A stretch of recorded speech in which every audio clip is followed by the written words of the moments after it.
बच्चों, आप सभी का अपने चैनल पर बहुत बहुत स्वागत है। बच्चों, आज हम लोग अभ्यास 8C के शेष प्रश्नों को हल करेंगे जो कि वर्ग समीकरण पर आधारित है, जिसमें है हल कीजिए तथा उत्तर की जांच कीजिए। 12वां प्रश्न है 2x धन 4/x बराबर 9। तो यहाँ पर सर्वप्रथम हम इतना को हल करेंगे। तो जब 2x धन 4/x करेंगे तो x का 2x में गुणा करेंगे तो 2x² हो गया 2x² और धन 4 और बटा हो गया x और यह बराबर 9 के है। अब देखिए, अब इतना हल करेंगे तो इसके नीचे 1 मान लीजिए और तिरिया कैसे गुणा कर दीजिए इस तरह से, ठीक है ना।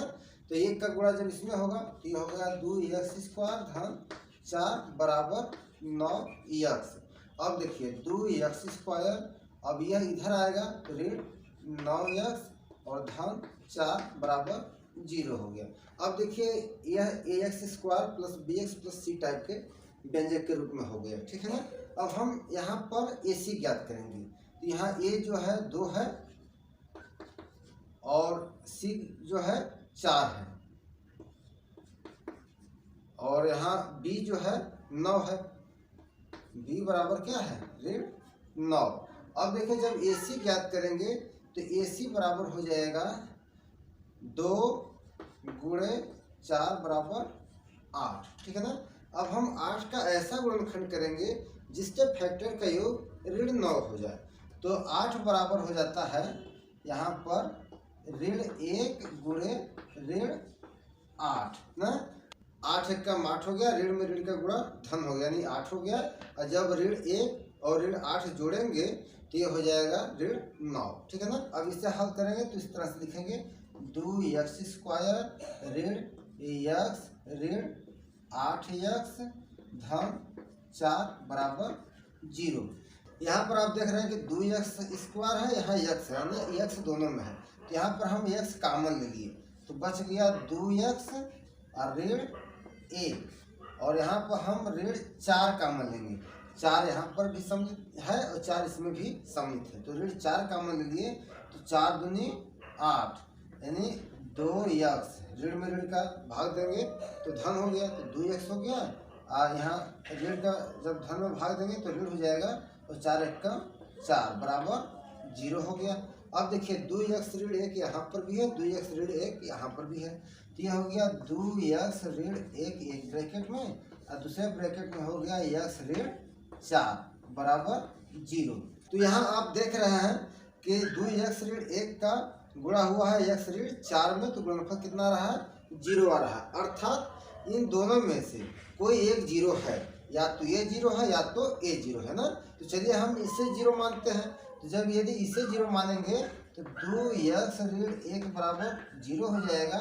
तो अब देखिए 2x बराबर हो गया 1, तो x बराबर हो गया 1/2, ठीक है ना। अब यदि x - 4 बराबर 0 मान लें, x - 4 बराबर 0 करें ना, तो x बराबर हो गया 4। तो इस तरह से आप देखें कि x का 2 मान हो गया, x बराबर 1/2 भी हो गया और x बराबर 4 भी हो गया। अब उत्तर की जांच करना है। तो उत्तर की जांच करना है तो हम सवाल लिखेंगे 2x धन 4/x बराबर 9 है। तो बायां पक्ष में देखिए 2 गुणे x का मान अगर 1/2 करते हैं तो 1/2 धन 4/1/2 हो जाएगा। तो ये 2 से 2 कट गया तो बच गया 1 धन, अभी 4/1/2 है तो 4 गुणते 2/1 हो गया, अर्थात 1 धन 8 बराबर 9। तो देखिए बायां पक्ष बराबर दायां पक्ष के बराबर हो गया, ठीक है ना। अब यदि आप x का मान 4 रखिए ना, तो x का मान 4 रखेंगे तो यह है 2x धन 4/x बराबर 9। तो यहाँ 2 गुणे 4 धन 4/4। तो देखिए बायां पक्ष हल करिए तो यहाँ 4 दूनी 8 और धन 4/4 का मतलब 1 होता है, तो 8 है 9 हो गया। तब भी आप देख रहे हैं कि बायां पक्ष बराबर दायां पक्ष आ गया, ठीक है ना। तो उत्तर की जांच हो गई। अब बच्चों अगले प्रश्न में हम केवल हल कराएंगे, आप उत्तर की जांच स्वयं करिएगा, उत्तर सही लिखिएगा, ठीक है ना। अब जैसे 13वां सवाल है 9x² - 3x ऋण 2 बराबर 0। तो यहाँ पर आप सर्वप्रथम AC ज्ञात करेंगे, तो AC बराबर हो जाएगा 9 गुणे ऋण 2 बराबर ऋण 18। अब ऋण 18 का ऐसा गुणनखंड करेंगे जिसका योग ऋण 3 हो जाए ना। तो ऋण 18 बराबर, अब देखिए 6 3 18 होता है ना, यानी 6 गुणते 3। अब यहाँ ऋण 18 करना है, यहाँ ऋण 6 कर दीजिए, यहाँ धन 3 हो गया ना। अब 6 3 18 ऋण 18 हो गया, और जब ऋण 6 में 3 जोड़ेंगे तो उत्तर ऋण 3 हो जाएगा, ठीक है ना। अब देखिए अब ये हो गया 9x स्क्वायर और ऋण, अब यह ऋण 3x है ना, तो हम लिखेंगे ऋण 6x धन 3x। अब जब जोड़ेंगे तो ये घट जाएगा, बचेगा ऋण 3x ना, और यहाँ है ऋण 2 बराबर 0। अब देखिए यहाँ 9 है, यहाँ 6 है, तो 3 इसमें भी सम्मिलित है, 3 3 के 9, और 3 इसमें भी सम्मिलित है, 3 दूनी 6, और x यहाँ पर भी है, x यहाँ पर भी है, तो हम 3x कॉमन ले लिए, तो यहाँ हो गया 3 3 के 9 3x और ऋण 3 दूनी 6, और यहाँ पर हम कितना कॉमन लेंगे, हम यहाँ पर 1 कॉमन ले लेते हैं ना, तो 1 कॉमन लेंगे, ये हो जाएगा 3x, और यहाँ 1 का जब ऋण 2 में भाग, 1 का जब ऋण 2 में भाग देंगे तो ऋण 2 बराबर 0। यहाँ पर भी आप देख रहे हैं कि 3x ऋण 2 है, यहाँ पर भी 3x ऋण 2 है, ये हो गया 3x ऋण 2 एक ब्रैकेट में, दूसरे ब्रैकेट में 3x धन 1 बराबर 0। अब यह दो व्यंजकों का गुणनफल 0 है, अर्थात या यह 0 है या तो ये 0 है। अब इसे 0 करते हैं तो 3x ऋण 2 बराबर, अगर हम 0 करते हैं तो 3x बराबर हो जाएगा 2, तो x बराबर हो गया 2/3। और यदि हम 3x धन 1 बराबर 0 करते हैं तो 3x बराबर हो जाएगा ऋण 1, तो x बराबर हो जाएगा ऋण 1/3। इस तरह से आप देखें कि x का 2 मान निकल गया, एक x बराबर 2/3 है, और दूसरा जो है x बराबर ऋण 1/3 है, ठीक है। अब 14वां सवाल है x स्क्वायर धन 3x ऋण 18 बराबर 0। तो यहाँ पर AC बराबर कितना हो गया है, यहाँ 1 की जगह 1 मान लीजिए, तो AC बराबर ऋण 18 है ना। अब ऋण 18 का ऐसा गुणनखंड करें जिसके फैक्टर का योग धन 3 के बराबर हो जाए। तो ऋण 18 बराबर कर दीजिए 6 3 18, 6 गुणते ऋण 3, ठीक है ना। अब 6 में ऋण 3 जोड़ेंगे तो धन 3 हो जाएगा, ठीक है ना। अब देखिए यह हो गया x स्क्वायर धन 6x ऋण 3x ऋण 18 बराबर 0। हम धन 3x को 6x और ऋण 3x में बांट दिए, ठीक है ना। अब यहाँ x है, यहाँ पर भी x है, तो x कॉमन ले लिए, तो यहाँ बच गया x, यहाँ बच गया 6, और यहाँ देखिए ऋण 3 है, तो यहाँ हम ऋण 3 कॉमन ले लिए, तो 3 1 का 3, अर्थात यहाँ x बच गया, और यहाँ ऋण में ऋण का भाग धन हो गया, और 3 6 का 18 बराबर 0। तो यहाँ पर भी आप देखें कि x धन 6 यहाँ पर भी है, x धन 6 यहाँ पर भी है, तो x धन 6 एक ब्रैकेट में हो गया, यानी पुनः कॉमन लिए, दूसरे ब्रैकेट में हो गया x माइनस 3 बराबर 0। यदि इसे 0 लेंगे तो x धन 6 बराबर 0 करेंगे तो x बराबर हो गया ऋण 6, और जब x ऋण 3 को 0 रखेंगे, यदि x ऋण 3 बराबर 0 करेंगे तो x बराबर हो गया 3। तो इस तरह से x का 2 मान हो गया, अतः x बराबर हो गया 3 और दूसरा हो गया x का मान ऋण 6, ठीक है ना। अब देखिए 15वां सवाल है x स्क्वायर ऋण 3x ऋण 10 बराबर 0। तो यहाँ पर जब AC ज्ञात करेंगे तो यहाँ एक जगह पर मान लीजिए 1 है और यहाँ ऋण 10 है, तो यह हो गया ऋण 10 AC। अब 10 का ऐसा गुणनखंड करेंगे जिसके फैक्टर का योग ऋण 3 हो जाए, तो ऋण 10 बराबर हो जाएगा ऋण 5 गुणे 2, तो 5 दूनी 10 ऋण 10 हो गया, और ऋण 5 में जब 2 जोड़ेंगे तो ऋण 3 हो जाएगा, है ना। तो यह हो गया x स्क्वायर ऋण 3x को हम बांट दिए ऋण 5x धन 2x में, और ऋण 10 बराबर 0 कर दिए। अब देखिए x इसमें भी सम्मिलित है, x इसमें भी है, तो एक्स कॉमन ले लिए, तो यहाँ एक्स बच गया, यहाँ ऋण 5 हो गया, और इसमें जो हम 2 कॉमन ले लिए तो यहाँ एक्स हो गया, यहाँ ऋण 5 हो गया, 2 5 10 बराबर 0। तो इस तरह से एक्स ऋण 5 यहाँ है, एक्स ऋण 5 यहाँ भी है, तो एक्स ऋण 5 पुनः कॉमन ले लिए, एक ब्रैकेट में हो गया एक्स ऋण 5, तो ये बच गया एक्स धन 2, एक्स धन 2 दूसरे ब्रैकेट में बराबर 0। यदि आप एक्स ऋण 5 को 0 लेंगे मानेंगे तो एक्स ऋण 5 बराबर जब 0 करेंगे तो एक्स बराबर हो जाएगा 5, और यदि एक्स धन 2 बराबर 0 करेंगे, एक्स धन 2 बराबर 0, तो एक्स बराबर हो गया ऋण 2। तो इस तरह से आप देखें एक्स का मान जो हो गया एक्स बराबर 5 भी हो गया और एक्स बराबर ऋण 2 भी हो गया। ठीक है। अब बच्चों 16वां प्रश्न है एक्स स्क्वायर माइनस 6x धन 9 बराबर 0। तो यहाँ पर AC जब ज्ञात करेंगे तो AC यहाँ a की जगह 1 है, तो 1 गुणे 9 बराबर 9 हो गया, और 9 का ऐसा गुणनखंड करें जिसके फैक्टर का योग ऋण 6 हो जाए ना। तो 9 बराबर कर दीजिए ऋण 3 गुणे ऋण 3। तो ऋण 3 में जब ऋण 3 का गुणा करेंगे तो 9 के बराबर हो जाएगा, और जब ऋण 3 और ऋण 3 जोड़ेंगे तो ऋण 6 हो जाएगा। ठीक है ना। तो अब यह हो गया एक्स स्क्वायर ऋण, अब ऋण 6x को हम 2 भाग में बांट दिए, ऋण 3x और ऋण 3x, और धन 9 बराबर 0। अब देखिए यहाँ x है, यहाँ भी x है, तो x कॉमन ले लिए तो x ऋण 3 हो गया, और यहाँ पर जब ऋण 3 कॉमन ले लेंगे तो यह x ऋण 3 हो गया बराबर 0। अब एक ब्रैकेट में x ऋण 3 हो गया और दूसरे ब्रैकेट में x ऋण 3 हो गया बराबर 0। तो आप देख रहे हैं कि दोनों व्यंजक बराबर है, x ऋण 3 यहाँ पर भी, x ऋण 3 यहाँ पर भी है, तो चाहे इसे 0 कर लीजिए, चाहे इसे 0 कर लीजिए, बात तो एक ही हो गया ना। तो जब x ऋण 3 बराबर, यदि x ऋण 3 बराबर 0 कर देंगे तो x बराबर हो गया 3, अर्थात x का मान 3 ही होगा। ठीक है ना। अब देखिए 17वां सवाल है 4x स्क्वायर ऋण 20x धन 25 बराबर 0।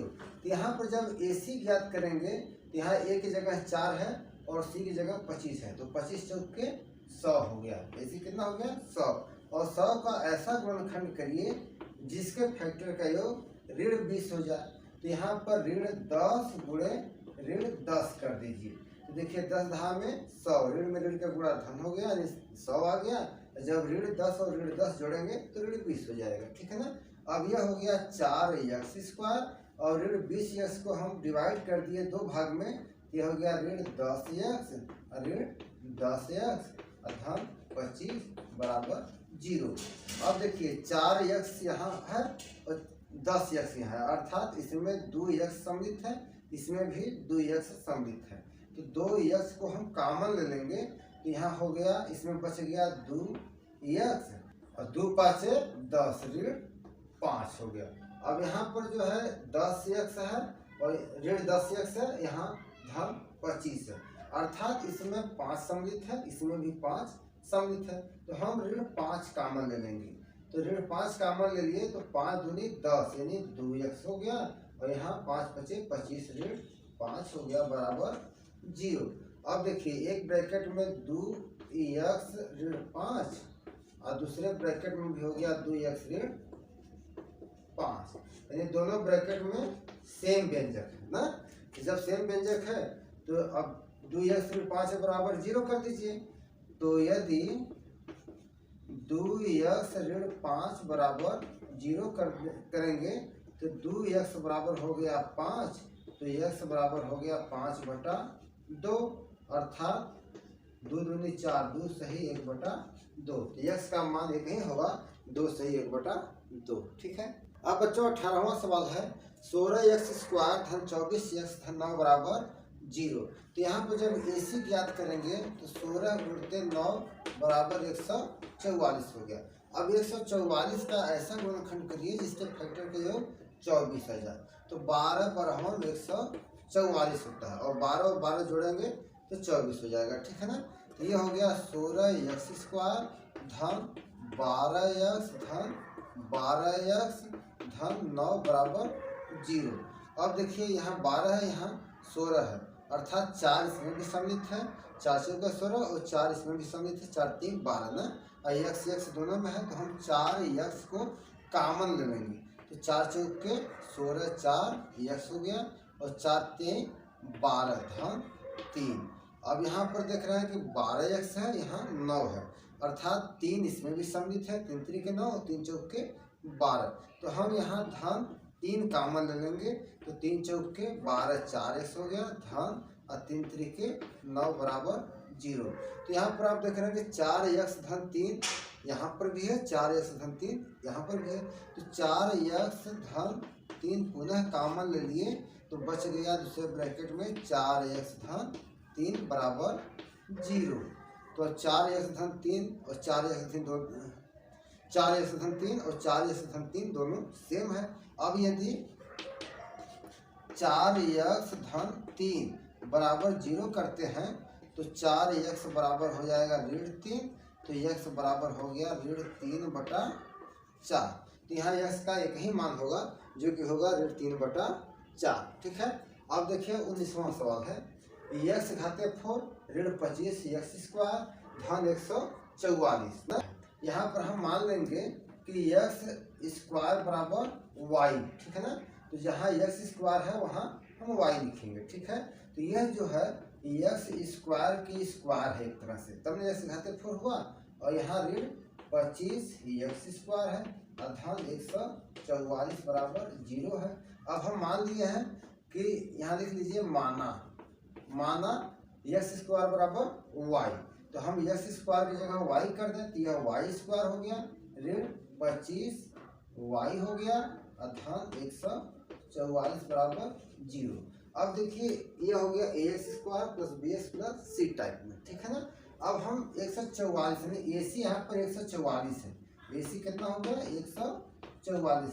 अब हम 144 का ऐसा गुणनखंड करेंगे जिनके फैक्टर का योग 25 के बराबर हो जाए। 144 का जब गुणनखंड करेंगे तो हम कर देंगे 16 नामा 144, अर्थात 16 गुणे 9, 16 नामा 144, और जब 16 और 9 जुड़ेंगे तो यह 25 के बराबर हो जाएगा। अब यह हो गया y²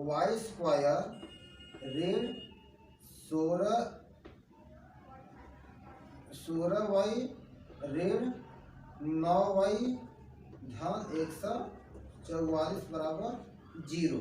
अब देखिए y दोनों में है तो y कॉमन ले लिए, तो यहाँ हो गया y 16। अब यहाँ पर 9 है और यहाँ पर 144 है ना, तो 9 इसमें भी सम्मिलित है, 9 इसमें भी सम्मिलित है, तो हम 9 कॉमन ले लेंगे, तो यहाँ हो जाएगा y धन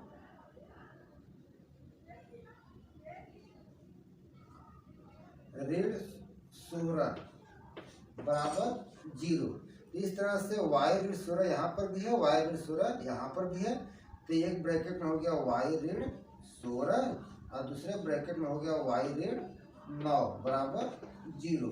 अब यदि हम y 16 को 0 मानते हैं ना, यदि y 16 बराबर 0 तो y बराबर हो गया 16, और यदि y 9 बराबर 0 तो y बराबर हो गया 9।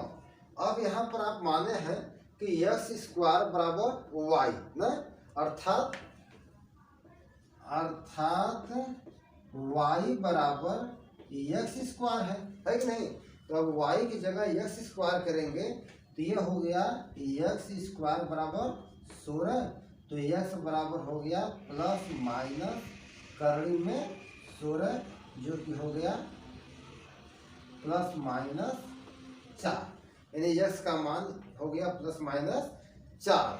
और यदि x² बराबर हम 9 करते हैं ना, इसलिए कि y बराबर 9 है, तो y की जगह हम x² करेंगे, तो x² बराबर 9, तो x बराबर हो गया प्लस माइनस करड़ी में 9 बराबर प्लस माइनस 3। तो इस तरह से आप देखें कि x का मान प्लस माइनस 4 भी होगा और x का मान प्लस माइनस 3 भी हो गया। ठीक है। अब बच्चों 20वां और अंतिम सवाल है x घाते 4 ऋण 13x स्क्वायर धन 36 बराबर 0। तो यहाँ पर हम मान लेंगे कि माना x स्क्वायर बराबर y। ठीक है ना। तो जो उपरोक्त व्यंजक है हम इसे इस तरह से लिख देते हैं x स्क्वायर के स्क्वायर ऋण 13x स्क्वायर धन 36 बराबर 0। अब देखिए x स्क्वायर बराबर हम मान लिए हैं y, तो x स्क्वायर की जगह आप y स्क्वायर कर दीजिए, है ना। यहाँ y लिख दिए तो इसके ऊपर स्क्वायर है तो y स्क्वायर हो गया ऋण 13y धन 36 बराबर 0। अब देखिए हम AC ज्ञात करेंगे, तो AC कितना हो जाएगा, यहाँ एक छिपा है तो 1 और 36 का गुणा करेंगे तो 36 आ जाएगा, और 36 का ऐसा गुणनखंड करेंगे जिसके फैक्टर का योग ऋण 13 हो जाए, तो 4 9 36 होता है ना, अर्थात ऋण 4 गुणते ऋण हम 9 कर दें तो यह हो गया 4 9 36, और जब ऋण 4 और ऋण 9 जुड़ेंगे तो हो जाएगा ऋण 13। ठीक है ना। अब हम इसे इस तरह से लिखेंगे कि y स्क्वायर ऋण 4y ऋण 9y धन 36 बराबर 0। अब यहाँ ऋण 3y को हम 2 भाग में बांट दिए, ऋण 4y ऋण 9y। ठीक है ना। अब यहाँ y इसमें भी है y इसमें भी है, तो हम y कॉमन ले लिए तो यह हो गया y ऋण 4, और यहाँ पर 9 है और यहाँ पर 36 है, तो यहाँ हम ऋण 9 कॉमन ले लेंगे, ऋण 9 कॉमन ले लिए तो यहाँ 9 ऋण 9 से ऋण 9 कट गया, मतलब 9 एकम 9, तो यहाँ बच गया y, और यहाँ ऋण 9 चौके 36 बराबर 0। तो यहाँ आप देख रहे हैं कि y ऋण 4 यहाँ पर भी है, y ऋण 4 यहाँ पर भी है, तो हम पुनः y ऋण 4 को कॉमन ले लिए तो बच गया हमारा दूसरे ब्रैकेट में y ऋण 9, और y ऋण 4 और y ऋण 9 का गुणनफल है 0, अर्थात या तो यह 0 है या तो यह 0 है। तो चलिए यदि हम इसके बराबर 0 लेते हैं, यदि हम y ऋण 4 बराबर 0 करते हैं तो y बराबर हो गया 4। ठीक है ना। और यदि हम y ऋण 9 बराबर 0 करते हैं, y ऋण 9 बराबर 0, तो y बराबर हो गया 9। चूँकि हम माने हैं कि x स्क्वायर बराबर y, अर्थात जो y है वह x स्क्वायर के बराबर है, तो जब y बराबर x स्क्वायर है तो यहाँ y बराबर 4 है, अर्थात x स्क्वायर बराबर 4, तो x बराबर हो गया प्लस माइनस अंडर रूट 4, जो कि हो गया बराबर प्लस माइनस 2। ठीक है ना। अब दूसरा है y बराबर 9, अर्थात x स्क्वायर बराबर 9 हो गया, तो x बराबर कितना हो जाएगा, प्लस माइनस अंडर रूट 9, तो x बराबर हो गया प्लस माइनस 3, अर्थात यहाँ x के 2 मान हो गए, x बराबर प्लस माइनस 2 और x बराबर प्लस माइनस 3। तो बच्चों आज बस इतना है, फिर मिलेंगे नेक्स्ट वीडियो में, तब तक के लिए आप सभी लोगों को बहुत बहुत धन्यवाद।